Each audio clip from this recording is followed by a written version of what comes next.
జన సైనికులకి ప్రత్యేకించి మీరు పడ్డ శ్రమ, కృషి మేము మర్చిపోలేం.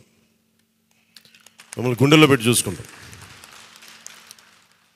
మీ భవిష్యత్తు కానీ మీ బాధ్యత మీకు ఎలా ఉండాలనేది మేము గుండెలో పెట్టి చూసుకుంటాం. అలాగే మా ఆడపడుచులకి, వీర మహిళలకి, యువతులకి జనసేన కోసం మీరు పడ్డ శ్రమ మేము మర్చిపోలేం. మీ అందరికీ కూడా నా ప్రత్యేక ధన్యవాదాలు, కృతజ్ఞతలు. మీ శ్రమని, మీరు చేసిన ఈ కృషిని మేము మర్చిపోం. మీ ఆశయాలని మీరు దేనికోసం పనిచేస్తున్నట్టు ముందంటే తీసుకెళ్తాం. ఈ జనసేన కార్యాలయం ఇంకొద్ది రోజుల్లో ఫుల్ ఫ్లెడ్జ్డ్ ఫంక్షనింగ్ ఆఫీస్ అవ్వబోతుంది, రెడీ అవబోతూ ఉన్నది. మనకి రాష్ట్రంలో ఈ నలుమూలలు ఎవరు వచ్చినా కానీ దానికి తెరుచుకొని ఉంటాయి తలుపులు. ఇప్పుడు నా కోరిక ఏంటంటే 24 గంటలు పనిచేయాలి ఆఫీసు. అపరాత్రి అర్ధరాత్రి లేకుండా ఎవరికి ఏ సమస్య వచ్చినా అది ఉండేలా. చాలా కష్టసాధ్యమైన విషయం.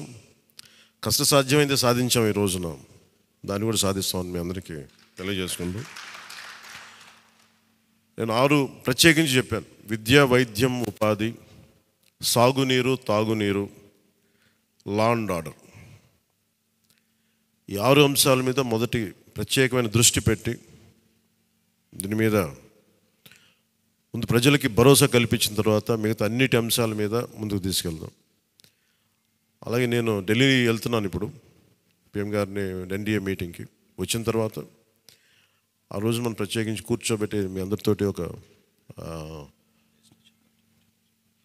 లెజిస్లేటివ్ పార్టీ మీటింగ్ని మనం కండక్ట్ చేద్దాం. సో ఆ ప్రక్రియ ఏం జరగాలో, ప్రజాస్వామ్య ప్రక్రియ ఏముందో దాని ప్రకారం ముందుకు చేద్దాం. అందుకని ఈరోజు జస్ట్ మిమ్మల్ని కలిసి మీకు అభినందనలు చెప్పాలనే నా ఉద్దేశం. అలాగే ఇంకో 3 రావాల్సింది, కొనతల గారును మన లోక మాధవి గారు వీళ్ళు రావాలి, కొనతల రామకృష్ణ గారు. సో వారి కోసం వెయిట్ చేస్తా ఉన్నాం. వాళ్ళు దారిలో ఉన్నారని చెప్తాను. వారికి నేను వెళ్ళిపోయేలోపు వాళ్ళు వస్తే సంతోషం. లేదంటే నాబాబు గారు వారికి నా అభినందనలు తెలియజేయండి మీరు. ఇది చాలా కీలకమైన మనకి బాధ్యత.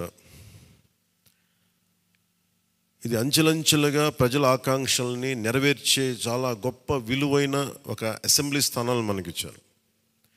ఒక్క అసెంబ్లీ స్థానం ఇవ్వకపోయినా ఇంత దాకా పట్టుకొచ్చాం. ఈరోజు 21 ఇచ్చారు మనకి. ఇది ఈ అందరూ అనుకున్నప్పుడు ఏమనుకున్నారు, భారతదేశంగా కీలకమైపోయింది ఆంధ్రప్రదేశ్ ఎన్నికలు. ఎన్డీఏకి ఊతం ఇచ్చింది. అంటే మనం ఇది చిన్నది, ఇది పెద్దదని లేదు. ఎప్పుడు ఏ సమయంలో అది కీలకంగా మారిపోతుంది. ఒకటే అవ్వచ్చు, ఇంతే అవ్వచ్చు, గోరంత అవ్వచ్చు, అది కొండంత అవ్వచ్చు.